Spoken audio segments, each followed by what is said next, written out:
Yeah, it's the real Lil Meech BMF. You already know. Just check me out on allhiphop.com right now. Free Big Meech. What's going on, world? It's your man Chuck Creekmur, aka Jigsaw. AllHipHop.com is here with Demetrius Flenory Jr, aka Lil Meech. Thank you, thank you. How you doing, man? Man, I'm doing great, man. It's a pleasure to be here. All right. Now, first thing first, man. I heard y'all about to go into production on some panties with your face on it. Is this true? Is this rumor true?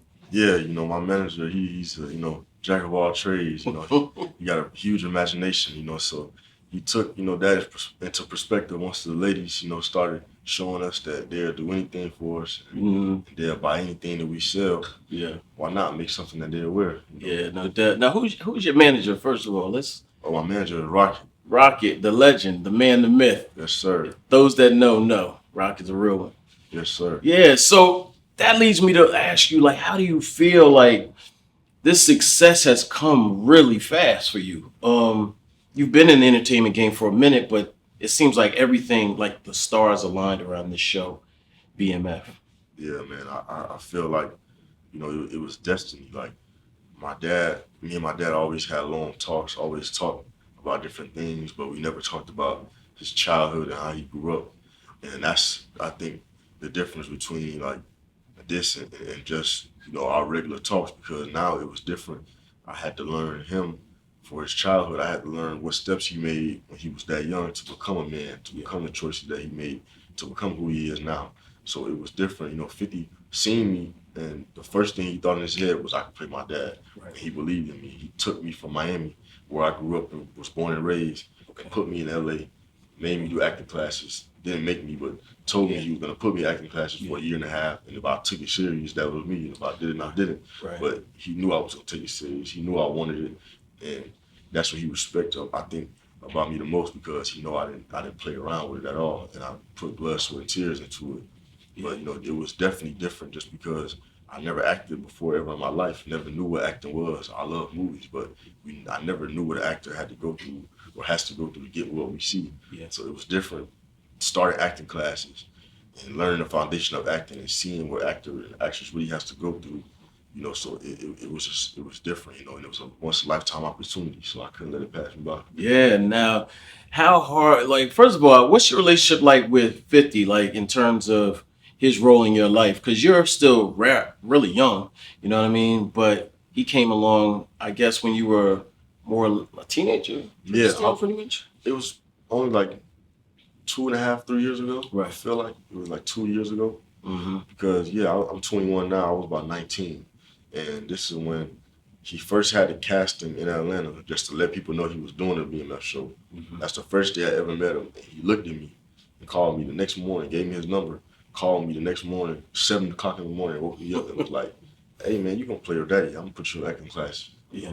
You gonna play with daddy. All you gotta do is just, move to LA and take it serious." Right. So it was kind of like that. But 50 make everything sound so nonchalant that you wouldn't really be like, damn, like he for real. But when you get to know him, you know that he ain't finna tell you no shit and be lying about it. Like he ain't finna sugarcoat, act like something bigger than what it is. He gonna tell you really what he mean, really what he feel like what's gonna happen. Like this was years ago. He already told me I was gonna play my dad. And even though I knew that I still had to audition in front of Starz, he knew that I was gonna get it just because he knew. Right.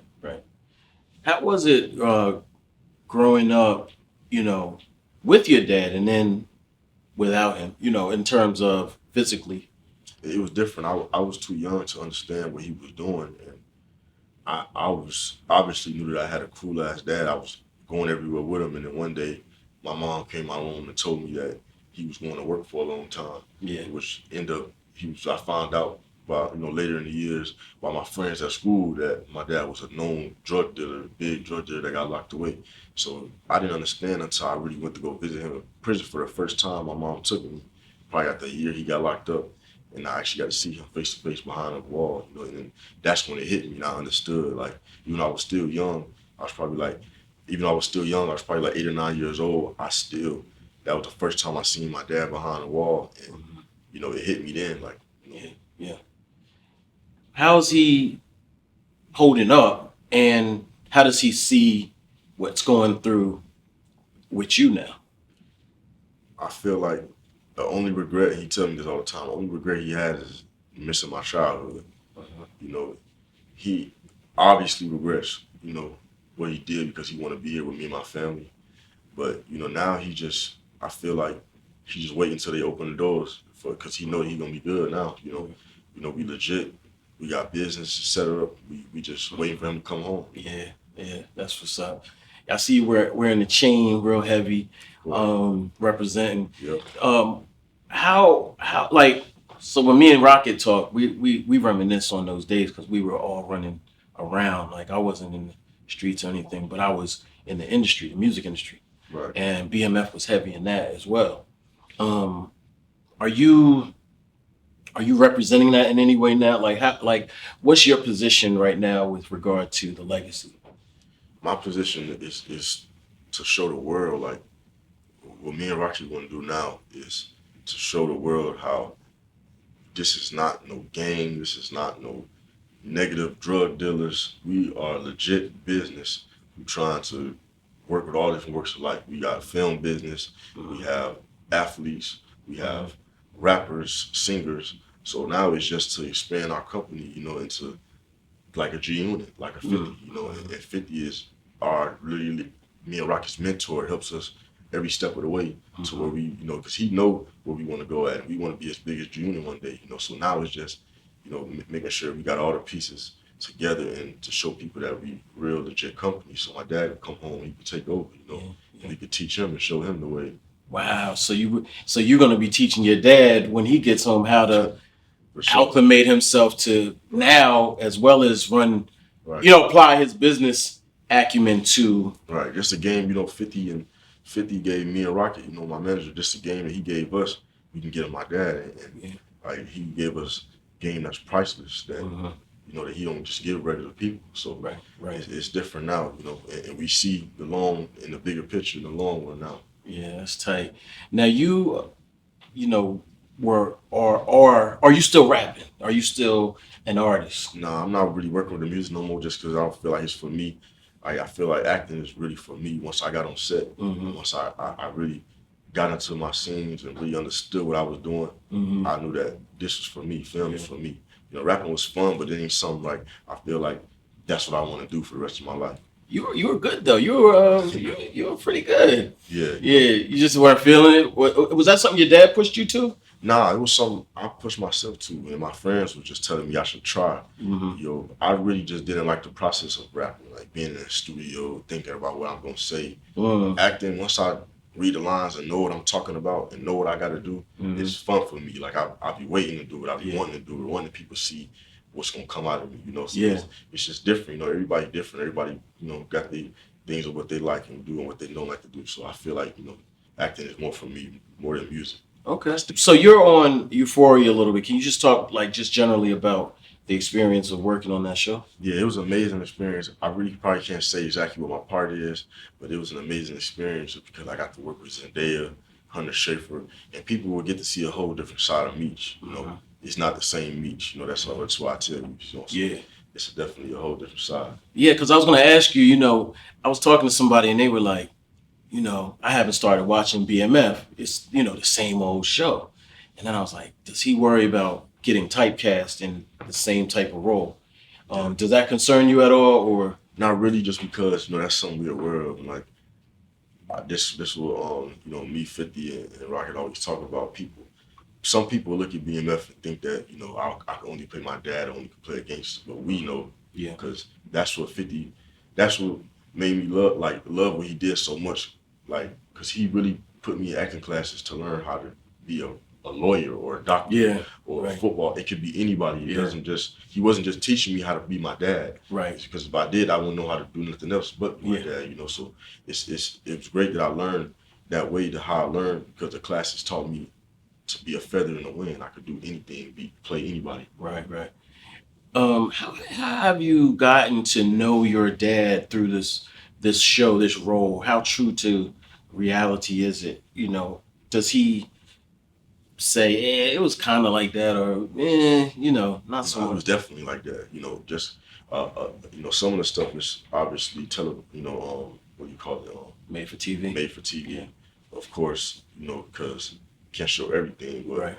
most of it is for true, for real. You know, Mhm. and a lot of stuff actually happened. Mhm. You know, and it's showing y'all how my dad had to make choices so young, at such a young age. He was already a man at 15, 16 years old, and the choices that he made literally shaped him to the man who he is today. Yeah. So it's, you know, it's different watching it from, you know, point of view. You got to understand, like, and really understand these kids is like where they came from, because my dad had all the odds against him. His parents was against him. The streets was against him. He was the youngest doing what he was doing, and he still managed to be alive and prosper. So Yeah. How does the rest of the family? You know, we're getting to know these people through the characters, and you know, but there's actually real people behind Yeah. those characters. yeah, What does the family say? What do they the think? family loves it. Yeah. You know, my family, 50. That's why I say 50 such a real, genuine dude, because he made sure that everybody was on set, got a chance to see it, and he made sure that everybody's opinion, or not opinion, but everybody's facts of what they actually went through was actually told. Like, he didn't want to make something up. He wanted everybody to be comfortable and to tell the truth and tell exactly how it happened. And he wanted to tell the story of the family. So everybody loves how they're being portrayed. They love the story. They love everything about it. Couldn't be done better. And how, like, Terry and Meech are obviously brothers, but the way it ended was kind of crazy with the phones and everything. Are they how are they now, relationship wise? They're brothers, so you know they love each other to death. Yeah. You know, they started together, they will end together. You know, so you know teamwork, I guess, you know, makes the dream work. Yeah. Made them. So the show basically shows how close they were and how close they still are, and you know they're brothers, so Yeah. they had to work off each other. Can you talk about, and the one thing that we don't always talk about with these types of shows, and this is why I kind of was giving some feedback to somebody who kind of put it in the general bucket of drug dealer shows. But this show is really about family and circumstance and choices and other Right, things. exactly. Can you kind of talk about that a little bit? Yeah, that's what I was saying before. Like, BMF isn't just about gangs and violence and stuff like that. It's about soul and brotherhood and loyalty, you know, and love, because that's what my dad and my uncle showed, you know, people in the crew, and they showed random people who they didn't even know. They showed them love. They wanted to make sure everybody could take care of their families just like they did. So, you know, it was different. They were just a product of their environment. Like, Right. look what time they were in, and look what city they were in. At that time, African Americans didn't have no choice just to go to school and go to private school and get a good education and go end up being a doctor. It wasn't like that, Yeah. especially living in the murder capital of the country. Right. So, you know, they did, you know, what they had to do, but made the best of it. Yeah. Now, you speaking of growing up, you've always, I've seen in interviews, stressed you've had a different upbringing. What was your life like? You know, was it privileged life? Was it hard? Like what? Like nobody really. Like a lot of times we feel like, oh, when the breadwinner goes, everything goes. You know what I'm saying? But Yeah. I really don't know. Yeah, you know, it for sure was a whole total life change, just because when my dad got taken away from me, it was just like I watched my mom go through it and I watched her suffer. And that was probably the most, thing that was the worst about it, just seeing her, because they were together for 30 years, Yeah, 20 wow. years before I was even born. They had a relationship that I couldn't even understand. So Yeah. watching her cry and watching her be without him, and that was just different for me then, and but they made sure for sure that I was privileged. Like my dad and mom made sure that I was in private school from pre-K to 10th grade. And then when I went to public school and went off to college, they just wanted to make sure I didn't live that hood street life. I didn't have to be in the streets doing that, because they know what comes with it. Yeah. My family is still hood and from the streets, but that's not where they wanted me to be every day, Yeah. So it was different. I definitely had a different life. That's because I was in school, and getting good grades and, trying to be somebody, so for sure. Yeah. Now, what if you weren't acting? Like, what if that call never came? What if this show never happened? What would you be doing? I really don't know. Yeah. To tell you the truth, I really don't know. Yeah. That's why I feel like everything came at such a perfect time, because I met 50 at such a perfect time, and it wasn't like I had time to do anything else. Like, just acting takes so much more of your time. Like I have to be able to want to do something else. I want to put my energy somewhere else because this is really gonna take all my energy. I gotta be on set 13, 14 hours a day. Right. I don't really feel like it would be fun for me to go in the studio and go lay down some raps after that. Like, Yeah. I don't gotta do none of that. Right. Right. So yeah, it's different. You know, so my company's been around for a minute, and we were, we were around for those days, and it was crazy. You know what I'm saying? Like I'm not gonna make no mistake about it. I remember the parties, some of them, particularly around the Jeezy situation. And then there's still people out there that were a part of the BMF crew or whatever. Blue Da Vinci had like a little thing on Twitter or something. You know what I'm saying? Like he was saying some things. Do you ever think about that stuff or the people that are still out there or anything like that? Does that ever come to mind? You know, me, anything, I really don't look at anything like negative. Right. And Okay. anything negative, I turn to a positive just because it's so much like stuff that came out of the show, so many positive things that came out of the show, Yeah. and positive things that we're doing right now. It's no really energy that I give towards any negative. Right. Right. Okay. Now, in terms of hip hop, who are you listening to these days? Gunna, Young Thug, Future, Lil Baby, Lil Dirt. Okay. Just a lot of the artists. I support a lot of the artists. Love a lot of the artists. Do they show you love? Like, do you? For sure. Yeah, yeah. They all love my father. They all love my family. They show love to the family whenever they can. Mention their raps. I cheer with a lot of them. A lot of them are my real homeboys. Mm-hmm. So it's different. And I respect them for using their platform to show us love. Yeah. How did you feel when, I know this is a while ago now, but when Rick Ross did the song BMF and he's saying your dad's name, I think on Big Meech. How did you? I loved it. Yeah. My family loved it. He showed us love. Right. He showed us a lot of love, and he made sure my family was straight. Yeah. Right. So, really? Yeah, for sure. Okay. So done but love. Did you? I mean, have you met him? Yeah. Yeah. For sure. Okay. So it's all of it. Now, can we? I don't know if this is something that interests you. Do you have like a top 5 dead or alive rappers? Oh man, for sure, number 1, 50. Yeah. 50 doesn't get mentioned enough in the top 5. No, he don't. Yeah, He's too much of a legend to not be mentioned. Facts. But 50 for sure, number 1. Number 2, probably Jay-Z. Number 3, Lil Wayne for me. Okay. Number 4, probably Biggie. Biggie. Okay. Him and Lil Wayne fight for that number 4 spot. I love him though. And Nipsey for sure. Nipsey probably my number 5. Got you. Yeah, Nip was a real one. Yeah. Detroit. Are you close to Detroit? Like, I love Detroit, and I got a lot of friends from Detroit. Are you close to the city itself? Like, do you have like a relationship with Detroit? Yeah, for sure. Because I always just going back to Detroit. Even before I started acting, like I got family up there. My whole dad's side of the family lives up there. So whenever I go visit my cousins or uncles or aunties, I always go up there. Got to check in on my grandma. Got to go to the hood. So Yeah. I love Detroit. You love the culture. Just love it. It's definitely different than where I'm from. So just being around it and seeing how my dad grew up and seeing how my family grew up and seeing their culture, it's great. It's fun. It's different. Yeah. What's your dream role? My dream role. I want to do a superhero. Oh, okay. character. Yeah, I want to do something like that. Okay.